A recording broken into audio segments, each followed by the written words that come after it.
शांति। सभी वरदानी मूर्त, लवलीन, स्वीट, मेरा बाबा के स्मृति स्वरूप अल्लाह के बगीचे के खुशबूदार फूलों को गॉडली मॉर्निंग। शांति के पथ पर चलो, घर तुम्हारा शांति धाम। शांति है स्वधर्म तुम्हारा। पूरे जग में शांति फैलाना है हमारा काम। शांति सागर बाप के आने से सभी की सुख शांति की मनोकामना पूर्ण हो जाती है। अपने स्वधर्म शांति में टिकने से हम बनते हैं पूजनीय। और क्या बनना है हमें? स्वदर्शन चक्रधारी, निश्चय बुद्धि, निर्विकारी, न्यारे और प्यार के भंडारे से भरपूर। हमने कभी सोचा कि हम कितने सौभाग्यशाली हैं? स्वयं भगवान हमें रोज नई नई बातें बताते हैं, हमें हमारे परिचय, पुरुषार्थ और प्रारब्ध की समझ देते हैं। तो अब बुद्धि को कहीं और भटकाना नहीं है। आज तारीख है 19 अगस्त 2023। बाप के अति प्रिय बनने के लिए क्या करना होगा, जानने के लिए सुनते हैं शिव भगवान उवाच। मीठे बच्चे, बाप आए हैं सुख शांति की मनोकामना पूरी करने। तुम शांति चाहते हो तो इन ऑर्गन से डिटैच हो जाओ, अपने स्वधर्म में टिको। मनुष्यों के पास भले कितना भी भौतिक सुख हो, सुविधा हो, पदार्थ हो, साधन हो, लेकिन सबकी चाहना क्या है? शांति चाहिए। भौतिक सुख हो सकता है, लेकिन मन की शांति सब ढूंढ रहे हैं। तो बाबा आते हैं सुख शांति की मनोकामना पूरी करने, स्वर्ग के सुख की चाहना और शांति की मनोकामना सब पूरी होती है। कैसे होगी? बाबा कहते हैं कि तुम यदि शांति चाहते हो तो इन ऑर्गन से डिटैच हो जाओ। माना मैं आत्मा अलग और ये देह अलग, कर्मेंद्रियां अलग। जब कर्म करना है तो कर्मेंद्रियों को अपने अधीन समझकर, आत्मा मालिक, मैं कर्म कर रही हूँ, कर्मेंद्रियों से करा रही हूँ, ये भाव मन में हो और ऑर्गन से डिटैच हो जाना है। तभी हम शांति का अनुभव कर सकते हैं, शांति सागर की गहराई में समा सकते हैं। बाबा कहते हैं अपने स्वधर्म में टिको। हमारा धर्म क्या है? आत्मा का धर्म क्या है? शांति। ओम शांति कहते हैं ना, मैं आत्मा शांत स्वरूप हूँ। तो बाबा कहते हैं अपने स्वधर्म में टिको। अपने स्वरूप में, स्वधर्म में टिकेंगे, शरीर से डिटैच होंगे, अपने आप शांति की अनुभूति होगी। शांति सागर की लहरों में लहराना है। प्रश्न है आज का, पूज्य बनने का पुरुषार्थ क्या है? तुम्हारी पूजा क्यों होती है? उत्तर में बाबा कहते, पूज्य बनने के लिए विश्व को पावन बनाने की सेवा में मददगार बनो। भगवान की मदद करेंगे। बाबा विश्व कल्याणकारी है, हम भी हैं मास्टर विश्व कल्याणकारी। तो बाबा के साथ हमें विश्व को पावन बनाने की सेवा में मददगार बनना है, तब हम गायन योग्य, पूजन योग्य बनते हैं। जो जीव की आत्माएं बाप को मदद करती हैं, उनकी बाप के साथ साथ पूजा होती है। तुम बच्चे शिव बाबा के साथ शालिग्राम रूप में भी पूजे जाते हो, तो फिर साकार में लक्ष्मी नारायण व देवी देवता के रूप में भी पूजे जाते हो। तो बाबा की सिंगल पूजा और हमारी डबल पूजा होती है। तुमने पूज्य और पुजारी के रहस्य को भी समझा है। हम ही पूज्य थे और फिर हम ही पुजारी बनते हैं, खुद की पूजा करते हैं। तो ये रहस्य भी हमें समझ में आ गया। आप ही पूज्य, आप ही पुजारी। गीत बजा, माता ओ माता तू सबकी भाग्य विधाता। ओम शांति। माताओं को सौभाग्यशाली बनाने वाला जरूर पिता ही है। महिमा तो एक की ही गाई जाती है। सभी का सदगति दाता एक है, याद भी उस एक को करना पड़ता है। यह तो तुम बच्चों की महिमा है। तुम जानते हो हमको दुर्भाग्यशाली से सौभाग्यशाली बनाने वाला बाप है। बाबा ने माताओं को सौभाग्यशाली बनाया। देखो माता किसकी महिमा है? बाबा कहते हैं ये तो बच्चों की महिमा है। तो भारत सौभाग्यशाली था, फिर भारत 100% दुर्भाग्यशाली बना है। भारत पर ही कहानी है। इन माताओं को सौभाग्यशाली बनाने वाला बाप ठहरा, जिसको तुम बच्चे जानते हो। उनके साथ तुम्हारा योग है। तुम जानते हो उनकी यह सारी रचना है। दूसरा कोई मनुष्य इस रचना और रचना को नहीं जानते। यह चित्र आदि किसने बनवाए हैं? तुम कहेंगे शिव बाबा ने। किस द्वारा? फिर भी माता व साकार पिता द्वारा कहेंगे। साक्षात्कार हुआ ना, बाबा को हुआ, ब्रह्मा बाबा को और संदेशियों को। फिर आके उन्होंने बताया और चित्रकारों ने वैसा वैसा चित्र बनाया। फिर वो चित्र बाबा को दिखाते थे, फिर बाबा उनमें सुधार भी करवाते थे। तो चित्र किसने बनवाए हैं? बाबा ने। तो अभी तुम बच्चों की बुद्धि में सारा सृष्टि रूपी झाड़ है। सृष्टि कितनी बड़ी है। वास्को डिगामा ने सारी धरती का चक्र लगाया। पिछाड़ी में सागर ही सागर है, आकाश ही आकाश है और कुछ नहीं। बताया ना, कहाँ पे धरती है, कहाँ सागर, कहाँ आकाश। तो यह सब तुमने स्कूल में भी पढ़ा होगा, इतिहास भूगोल सब पढ़ा है ना। तो बाप फिर सब बातें नटशेल में समझाते हैं। तुम जानते हो भारत में 5000 वर्ष पहले बरोबर सतयुग था। सतयुग में सिर्फ भारत था। हमने हद की हिस्ट्री ज्योग्राफी पढ़ी और बाबा आके हमें बेहद की पढ़ाते हैं। क्या बताते हैं कि सतयुग में सिर्फ भारत था। भारत में भी कितने थोड़े होंगे। अभी तुम कहेंगे हम सूर्यवंशी राजधानी के थे। जमुना के कंठे पर श्री कृष्ण की राजधानी थी, ऐसा गाया जाता है। दिल्ली को ही परिस्तान कहते हैं। पहले पहले जरूर कोई की राजधानी होगी। तुम कहेंगे हम सूर्यवंशी राजधानी के थे, बाद में अलग अलग हो जाते हैं। तो प्रभाव वास्तव में जहाँ राज्य करते हैं वहाँ होता है। भारत का बहुत प्रभाव है। यह सब बातें तुम्हारी बुद्धि में टपकनी चाहिए, धारण करना होता है। बाबा हमें जो भी ज्ञान के पॉइंट्स बताते हैं तो हमें ज्ञान स्वरूप बनना है, धारणा मूर्त बनना है। बाबा कहते हैं कि हम कौन सी राजधानी के हैं? सूर्यवंशी राजधानी के, और बाद में अलग होते हैं, फिर चंद्रवंशियों की राजधानी आ जाती है। तो प्रभाव वास्तव में जहाँ राज्य करते हैं वहाँ होता है। जो जहाँ का राजा होगा उसका प्रभाव वहाँ चलेगा ना, उसका अधिकार वहाँ होगा। तो बाबा कहते हैं ये सब बातें तुम्हें समझनी चाहिए। भारत का बहुत प्रभाव है। देखो भारत विश्व गुरु, फिर से बनेगा विश्व गुरु। शिव बाबा को ही फिर सोमनाथ, ज्ञान का सागर कहते हैं। सोमनाथ नाम पुजारियों ने रखा है। ज्ञान अमृत पिलाते हैं ना, सोम मना अमृत, मुरली क्या है? अमृत है ना। तो सोमनाथ असल नाम है शिव बाबा। शिव किसको कहा जाता है? आत्माओं के बाप को। आत्मा तो बिंदी है। गाया जाता है परम पिता परम आत्मा सुप्रीम सोल। सोल अर्थात आत्मा। आत्मा बड़ी छोटी नहीं होती है। बाप कहते हैं मैं भी इसमें प्रवेश करता हूँ तो कोई को मालूम नहीं पड़ता है। बाबा की एंट्री और एग्जिट पता चलता है, परंतु समझते हैं भ्रिकुटी के बीच में वह छोटा सा स्टार है ना, तो कहेंगे मस्तक मणि। मस्तक में मणि है। बाबा कब प्रवेश करते हैं वो नहीं पता चलता, लेकिन जब मुरली चलाते हैं तब पता चलता है ना कि ये कोई साधारण इंसान नहीं बोल रहा है, परम पिता परमात्मा के डायरेक्ट महावाक्य हैं। तो बाबा कहते हैं भ्रिकुटी के बीच में छोटा सा स्टार है, मस्तक में मणि है। मस्तक मणि, मणि आत्मा को कहा जाता है। कहते हैं सर्प के मस्तक में भी मणि होती है। यह सब बातें वास्तव में इस समय की हैं। बाबा ने अभी आके सब बताया ना, फिर वो बातें बाद में प्रचलन में आती हैं। आत्मा रूपी मणि प्रकाश करती है।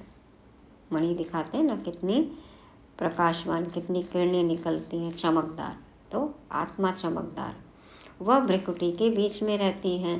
बाप तो तुम बच्चों को रोज नई नई बातें समझाते रहते हैं। मुख्य बात समझनी है, मैं स्वदर्शन चक्रधारी हूँ। बाप कहते हैं, मेरी जो आत्मा है, जिसको परम आत्मा कहते हैं, मैं जन्म मरण रहित हूँ, जन्म मरण से परे परमात्मा। मैं आता जरूर हूँ, निराकार का मंदिर बना हुआ है ना। देखो, शिवलिंग के रूप में पूजा करते हैं, कितने मंदिर हैं, 12 ज्योतिर्लिंगम मुख्य पूरे भारत में फैले हुए हैं। तो आगे यह ज्ञान नहीं था, जरूर निराकार ने आकर कुछ किया है। निराकार आते ही फैमिली में है। लक्ष्मी नारायण की आत्मा भी आती है, उनको भी शरीर दिखाते हैं। लिंग रूप एक ही शिव का दिखाते हैं। शिव के मंदिर में शिवलिंग के साथ फिर सालीग्राम भी हैं। तो हम बच्चे हैं ना, वो ऐसे नहीं, श्री कृष्ण के व लक्ष्मी नारायण के मंदिर में सालीग्राम दिखाते हैं।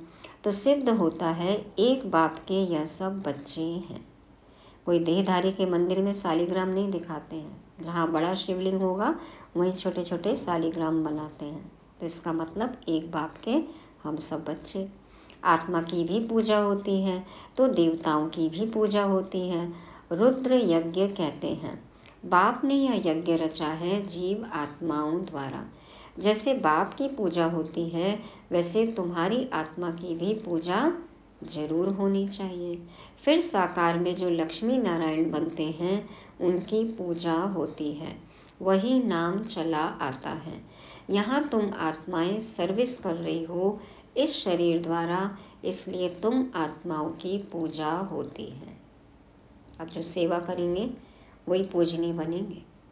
शिव बाबा कहते हैं, मैं भी इनसे बहुत भारी सर्विस करता हूँ, इसलिए पहले पहले मेरी पूजा होती है। फिर जिन आत्माओं द्वारा सर्विस करता हूँ, सारे विश्व को पवित्र बनाता हूँ, उन्हों की भी पूजा जरूर होनी चाहिए। क्या कहा बाबा ने कि जिन आत्माओं द्वारा सर्विस करता हूँ, तो करण करावनहार कौन है? शिव बाबा। करने वाला तो सब कुछ बाबा ही है ना, सिर्फ तन का आधार लेते हैं। तो बाबा की भी पूजा और जिनका आधार लेते हैं उनकी भी पूजा। तो सबकी पूजा करते हैं। कम से कम 1,00,000 सालीग्राम बनाते हैं। सेठ लोग रुद्र यज्ञ रचवाते हैं, तो कोई 5,000, कोई 10,000, कोई 1,00,000 सालीग्राम भी बनवाते हैं, जिसकी जितनी श्रद्धा, जितनी कैपेसिटी। तो बाबा कहते हैं, यह है परमात्मा और आत्माओं की पूजा। बाप समझाते हैं, तुम आत्माएं इस पतित शरीर द्वारा सेवा कर रही हो। सबसे जास्ती सर्विस शिव बाबा करते हैं और फिर तुम्हारे द्वारा कराते हैं, तो तुम आत्माओं की पूजा होती है ना। मंदिरों में देखो कितने कितने सालीग्राम होते हैं, लाखों की संख्या में भी है। बेंगलोर के पास एक मंदिर है जिसमें लाखों की संख्या में सालीग्राम है।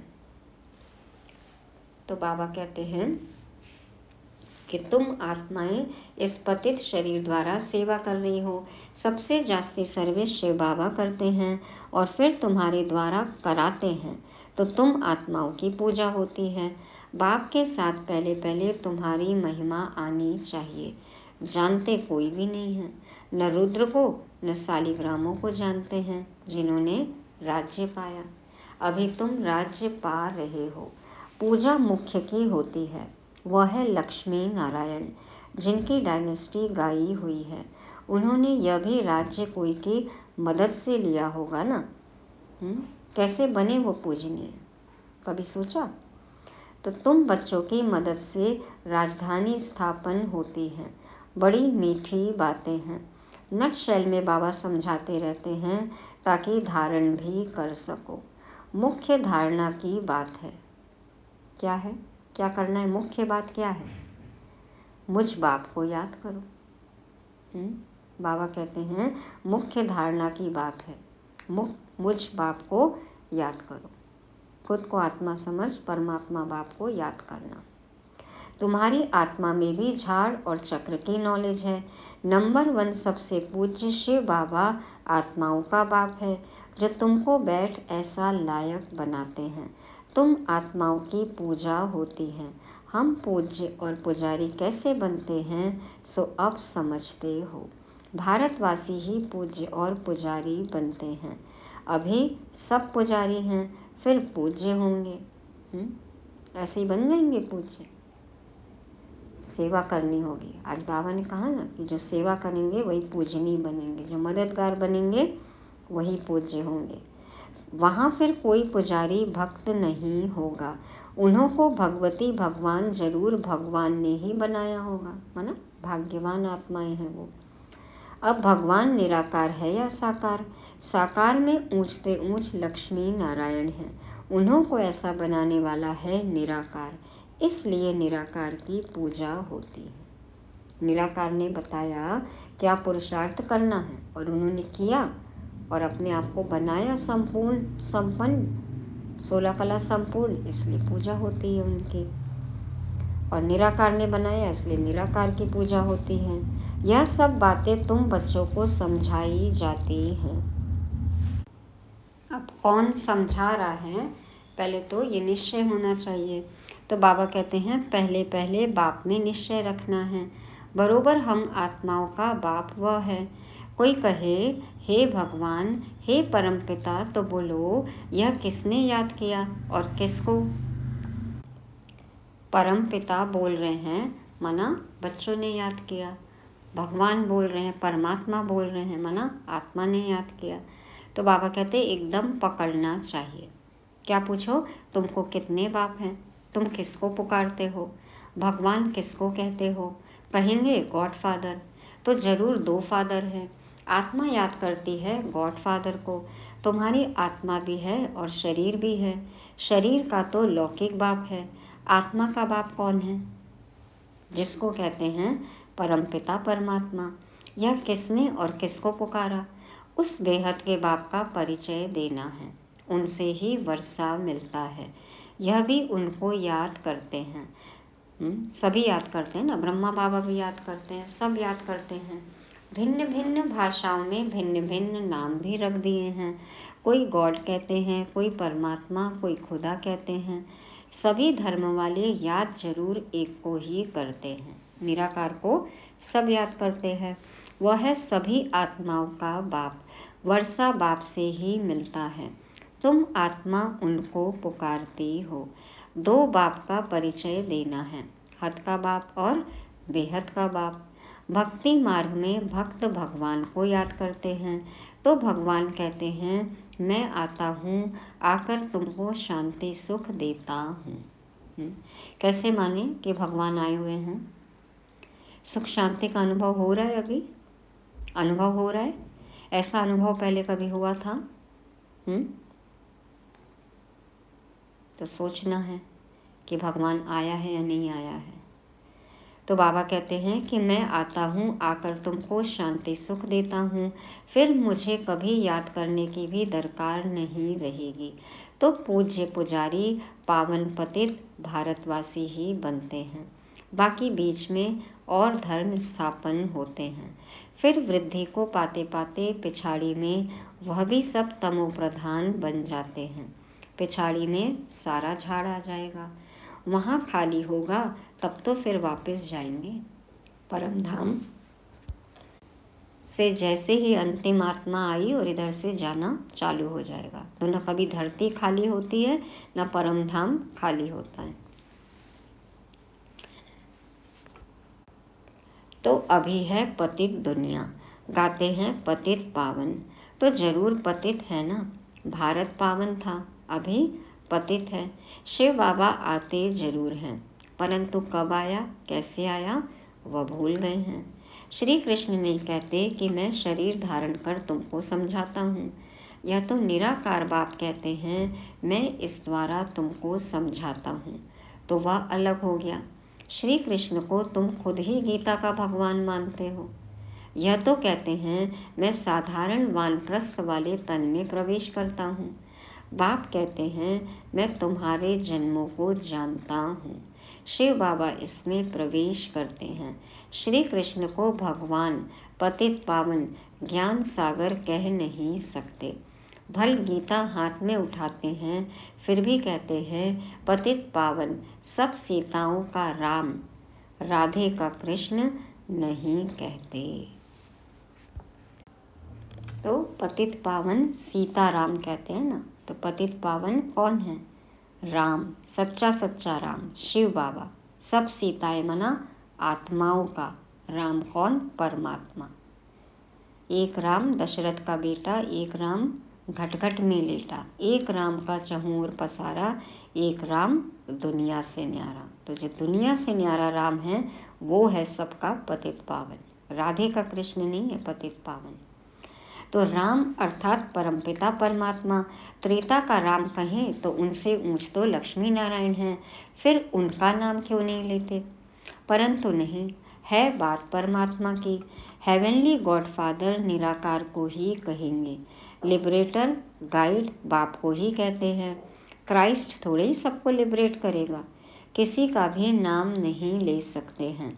बाप ही आकर दुख से लिबरेट करते हैं, वही फिर गाइड बनते हैं। कहते हैं मैं तुम सबको रास्ता बताता हूँ, तुमको बाप ने आकर अपना बनाया है।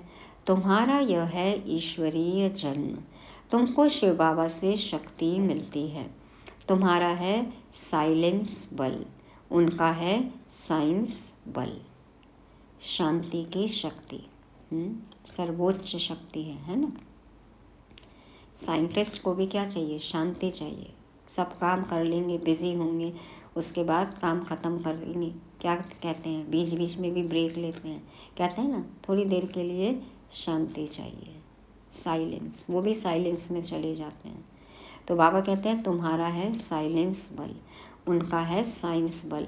वह बुद्धि से काम लेते हैं, उन्हें साइंस घमंडी कहा जाता है, जिससे विनाश करते हैं। सुख भी साइंस बहुत देती है, फिर विनाश भी कर देती है। यूज़ करो तो सुख, मिसयूज़ करो तो दुख, विनाश का कारण। तुमको तो वहाँ एरोप्लेन आदि सब होंगे, हुनर तो रहता है ना। यह सब चीज़ें फिर तुमको काम में आएंगी। संस्कार तो जाते हैं ना आत्मा में। विलायत में बत्तियां ऐसी हैं जो बत्ती दिखाई नहीं पड़ेगी, सिर्फ रोशनी दिखाई पड़ेगी। आजकल तो फॉल्स सीलिंग के अंदर लगा देते हैं ना, तो बल्ब्स नहीं दिखते, लाइट्स नहीं दिखती, सिर्फ रोशनी आती है। तो सतयुग में भी ऐसे रोशनी रहती है। वैभव जो अभी यहाँ है वह तुमको वहाँ भी रहते हैं। तुमने साक्षात्कार किया हुआ है, वहाँ तो एक्सीडेंट आदि की बात नहीं रहती है, दुख की बात नहीं होती। बाप आकर तुम्हारी सुख और शांति की मनोकामना पूरी करते हैं। आज चल के तुझे मैं ले के चलूँ एक ऐसे गगन के तले, जहाँ गम भी न हो, आंसू भी न हो, बस प्यार ही प्यार पले। एक ऐसे गगन के तले। मनुष्य शांति के लिए भटकते हैं, उनसे पूछना है तुमको अशांत किसने किया है? यह तुम जानते हो। अशांत यह 5 विकार ही करते हैं, परंतु यह समझते नहीं, यह भूल गए हैं। अपने ही कर्मों के कारण अशांति है, ये भूल गए। शांत रहना है, शांति अनुभव करनी है तो शांति के कर्म करने पड़ेंगे ना। शांत बैठना होगा, समझना होगा, लेकिन भूल गए। आत्मा शांत स्वरूप है। हे आत्मा, तुम आई हो शांति देश से, फिर यह ऑर्गन्स लिए हैं। अभी तुम उनसे अलग हो जाओ, डिटैच हो जाओ। कर्म नहीं है तो बैठ जाओ, डिटैच हो जाओ, बाबा को याद करो। इसमें और कुछ प्राणायाम आदि करने की बात नहीं। कहाँ तक गुफा में बैठेंगे? कोई गुफा में, कोई स्थान में कोई कितनी देर बैठ सकता है? समझ चाहिए ना। आत्मा कहती है मैं इन ऑर्गन से डिटैच हो जाती हूँ क्योंकि मैं थक गई हूँ। तो अंतर्मुखता की गुफा में बैठना है। तो आत्मा ऑर्गन से डिटैच हो जाती है, कहती है मैं थक गई हूँ, अभी इस शरीर को भूल जाती हूँ। अभी बाप कहते हैं तुम अपने स्वधर्म और स्वदेश को याद करो। शांत स्वरूप में स्थित होकर स्वधर्म और स्वदेश को याद करो। तुम असल वहाँ के रहने वाले हो। अपने घर को याद करो। कर्म तो करना ही है, कर्म बिना रह नहीं सकते। सांस लेना भी तो एक कर्म है ना। वह समझते हैं हम भोजन अपने हाथ से नहीं पकाते हैं, इसलिए कर्म सन्यासी नाम है। परंतु कर्म का सन्यास तो हो नहीं सकता, उनका तो धर्म ही ऐसा है। गृहस्थियों के पास उनको खाना पड़ता है, इसलिए फिर गृहस्थियों के पास जन्म ले निवृत्ति मार्ग में जाना है, क्योंकि भारत को पवित्र बनाना है। जन्म फिर से गृहस्थियों के पास ही होता है ना। गृहस्थियों के हाथ का भोजन खाते हैं। अब गृहस्थी तो पवित्रता का पालन नहीं करते हैं, और यहाँ पे क्या है, पवित्र आत्माएं ही भोजन बनाते हैं। सारे ब्राह्मण परमात्मा की याद में पवित्रता को फॉलो करते हुए ब्रह्मा भोजन बनाते हैं। तो फर्क है ना। तो बाबा कहते हैं कि फिर भी वो पवित्रता को फॉलो करते हैं, क्योंकि भारत को पवित्र बनाना है। भारत में ही प्योरिटी है, सब प्योर थे, अब सब पतित हैं। बाप बैठ यह राज समझाते हैं, फिर कहते हैं बच्चे और कुछ न करो, और कुछ न करो। क्या करो? सिर्फ बाप को याद करते रहो। क्या होगा? तो तुम्हारे विकर्म विनाश हो जाएंगे। उससे क्या होगा? और तुम मेरे पास चले आएंगे। देखो, जो भी प्रश्न मन में आता है, बाबा ने सबका उत्तर एक सेंटेंस में दे दिया। बच्चे और कुछ न करो, सिर्फ बाप को याद करते रहो, तो तुम्हारे विकर्म विनाश हो जाएंगे और तुम मेरे पास चले आएंगे। क्यों चले आएंगे? ड्रामा पूरा होना है। सतो रजो तमो से पास होकर अभी सबको वापस जाना है। जहाँ से आए थे वहीं वापस जाना है, फिर नए सिरे आकर पाठ बजाना है। अच्छा, मीठे मीठे सिकिलदे बच्चों प्रति माता पिता बाप दादा का याद प्यार और गुड मॉर्निंग।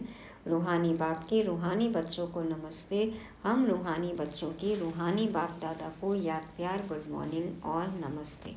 शुक्रिया बाबा, शुक्रिया। धारणा के लिए मुख्य सार। पहला पॉइंट, स्वयं को इस शरीर में भ्रिकुटी के बीच चमकती हुई मणि समझना है, स्वदर्शन चक्रधारी बनना है। दूसरा, अपने स्वधर्म और स्वदेश को याद कर शांति का अनुभव करना है, बुद्धि को भटकाना नहीं है, इस शरीर से डिटैच होने का अभ्यास करना है। वरदान, हर एक को प्यार और शक्ति की पालना देने वाले प्यार के भंडार से भरपूर भव। हर एक को प्यार और शक्ति की पालना देने वाले प्यार के भंडार से भरपूर भव। बाप दादा समझाते हैं, जो बच्चे जितना सभी को बाप का प्यार बांटते हैं, उतना और प्यार का भंडार भरपूर होता जाता है। स्थूल चीज़ें आप दो तो कम होती हैं, लेकिन सूक्ष्म चीज़ें दो, शांति है, शक्ति है, प्यार है, तो ये भंडारे जितना देंगे उतना भरते जाते हैं। जैसे हर समय प्यार की बरसात हो रही है, ऐसे अनुभव होता है। एक कदम में प्यार दो और बार बार प्यार लो। आप दोगे, बहुतों से मिलेगा भी आपको, और बाबा से लेना है, सबको देना है, फिर सब और प्यार करते हैं। तो इस समय सबको प्यार और शक्ति चाहिए, तो किसको बाप द्वारा प्यार दिलाओ, किसको शक्ति, जिससे उनका उमंग उत्साह सदा बना रहे। यही विशेष आत्माओं की विशेष सेवा है। करना क्या है? जिसको जो चाहिए बाबा से लो, हम तो निमित्त मात्र हैं, और दो। बाबा से लो और सबको दो, इधर से लेते जाओ, देते जाओ। बाबा तो संपूर्ण है ना, होलसेल में मिलेगा, तो सबको लेके बांटो।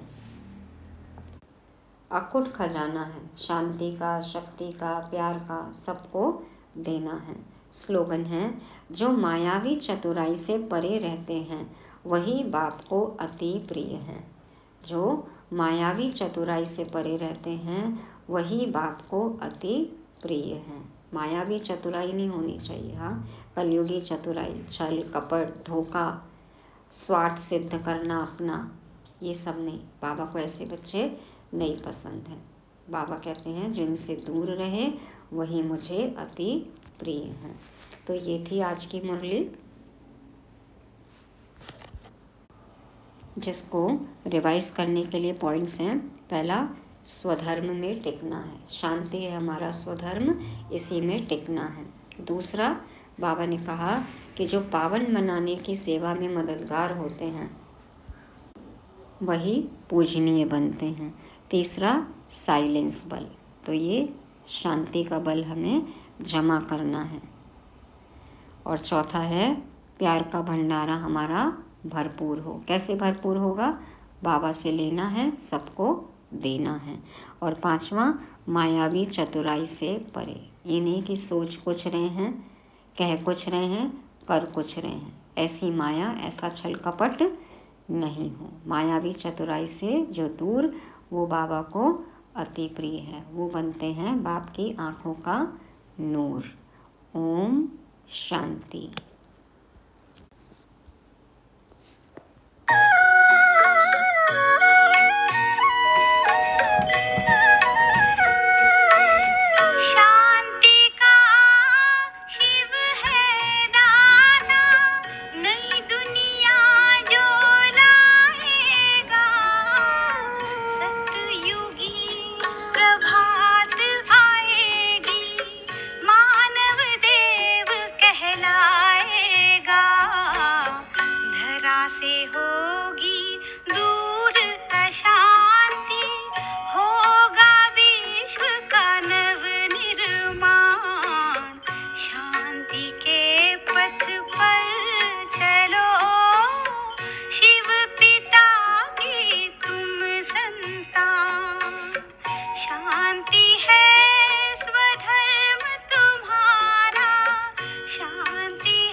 शांति के पथ पर